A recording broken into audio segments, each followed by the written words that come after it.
অনেক সময় জিয়াউর রহমানের পুরনো শার্ট এবং ওনার কাপড়গুলা কেটে কেটে ওনার ছেলেদেরকে পরাতে হতো। তখনই শিখেছেন ওনারা কিভাবে একটা দেশে আমরা অন্তত নট ভেরি মাচ বেশি যাতে খরচ না করি, কিভাবে আমরা নিজেরা স্বয়ংসম্পূর্ণভাবে চলতে পারি, কিভাবে কম খরচে জীবন চালাতে পারি, এটা শিখেছি। আমি মনে করি যে তারেক রহমানের বর্তমান যে আচরণ, এটা উনি দেখেছেন, উনি বুঝেছেন, উনি অবলোকন করেছেন দীর্ঘদিন যাবৎ, এবং ওনার বাবা এবং মায়ের আদর্শ ওনাকে উনি ধারণ করেছেন, ধারণ করে আগামীতে একটা গণতান্ত্রিক বাংলাদেশ উনি উপহার দিবেন। এবং উনি বলেছেন যে আই হ্যাভ এ প্ল্যান। প্ল্যানটা কার জন্য? For the country. এবং আমার মনে হয় উনি এটা সত্যিকারভাবেই উনি মিন করেই বলেছেন, উনি বুঝেই বলেছেন, সংক্ষেপেই বলেছেন।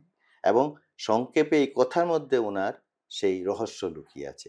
মরহুম প্রেসিডেন্ট জিয়াউর রহমান যখন ক্ষমতায় ছিলেন তখন আমি কিছুদিন ছাত্র, তারপরে ছাত্র অবস্থায় জিয়াউর রহমানকে দেখেছি, উনি ঢাকা বিশ্ববিদ্যালয়ে টিএসসিতে এসেছিলেন এবং তখন ছাত্ররা ওনার বিরুদ্ধে স্লোগান দিয়েছিল।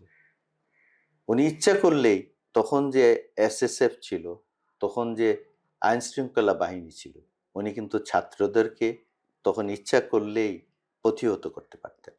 কিন্তু জিয়াউর রহমান ছাত্রদেরকে বুকে টেনে নিয়েছিলেন। উনি সেই প্রতিরোধ ভেঙ্গে উনি তাদের সাথে মিলেছিলেন এবং তাদের কথা শুনেছিলেন। পরবর্তীকালে টিএসসিতে বক্তৃতা করেছিলেন এবং এই দেশে গণতান্ত্রিক ধারা উপহার দিয়েছিলেন। এই জন্য আমরা দেখতে পাই জিয়াউর রহমানের জানাজায় কোটি কোটি মানুষ।